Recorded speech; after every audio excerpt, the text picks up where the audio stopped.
Right, good afternoon. Welcome back to Near Post Flick On. I hope you're all doing good. I hope you've all had a great weekend. It's a little bit windy at the moment, but yeah, we can live with that. It's all good, all good. So just a quick one.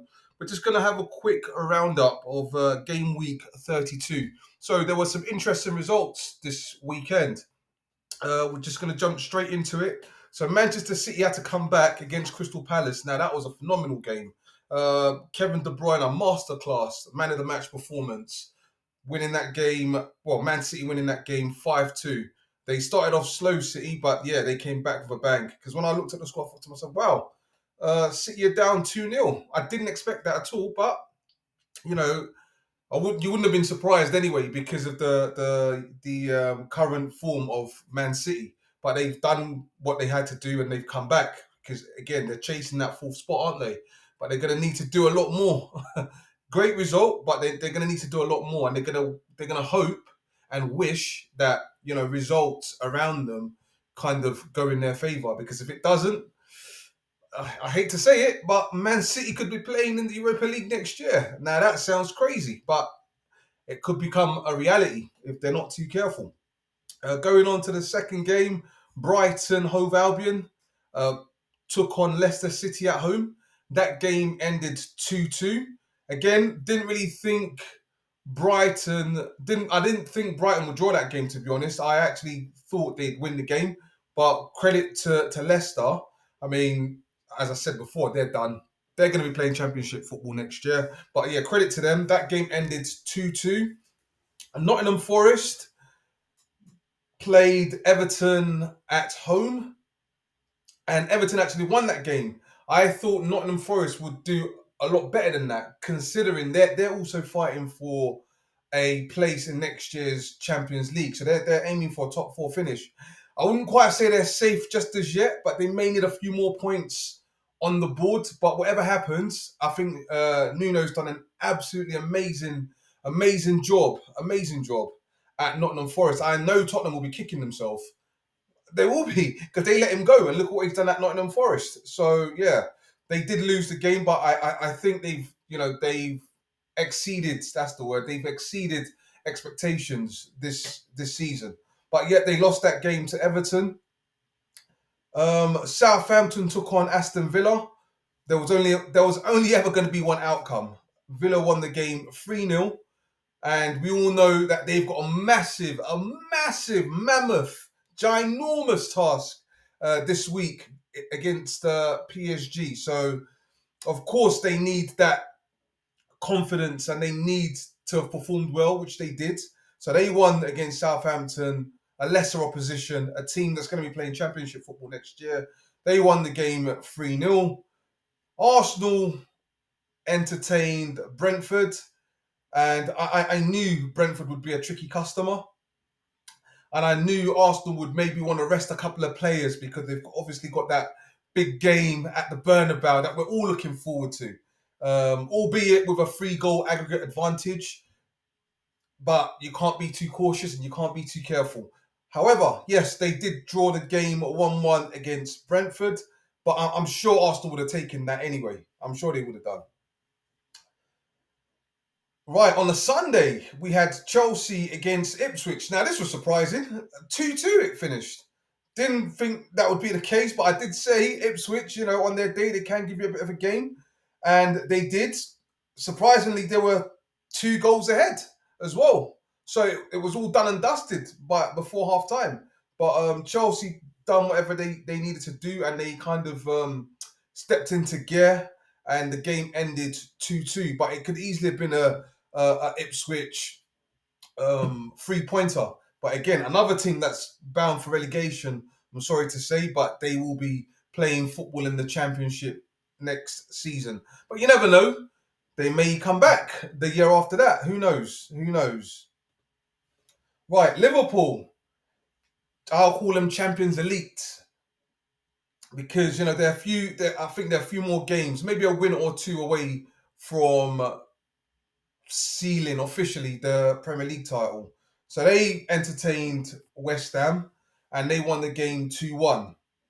Now they're just a few more games, I think, just a few more wins away from officially being crowned champions of this season.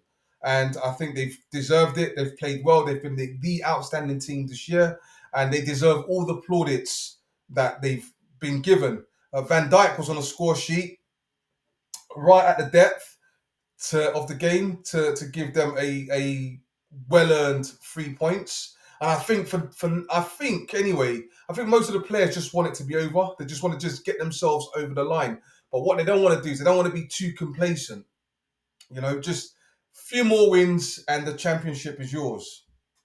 Right, we head to the Midlands. Wolverhampton Wanderers absolutely smashed Tottenham Hotspur 4-2. We actually did a video on that earlier. So if you haven't seen the video, you should check that out.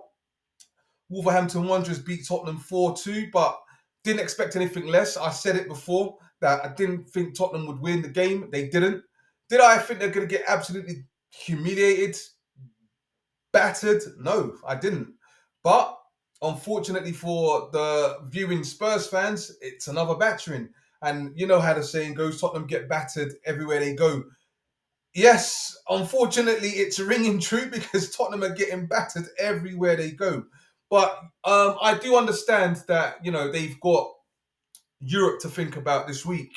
So they've got the return leg at Frankfurt. So obviously they would have been a little bit more cautious. But at the same time, you've got to think about the paying fans. And I think it's very hard if you're a Tottenham fan to kind of watch that type of performance, especially getting beaten by Wolves. No disrespect to Wolves, credit where credit's due. But at the end of the day, as a Tottenham fan, you want more from your side. You want more from your team. So I think Tottenham players and the manager, they kind of owe the fans. They do. They owe the fans. They owe the fans a little bit more, a little bit more. But we're saying all of this, and Tottenham can go on to win the Europa Cup, and then we'll be singing their praises. But anyway, yeah, check out that video. Yeah, Tottenham got smashed 4-2 by Wolverhampton Wanderers, and here's another one: Newcastle United, Man United. Late afternoon kickoff. Newcastle battered Man United 4-1. Now, I'm not sure which is worse.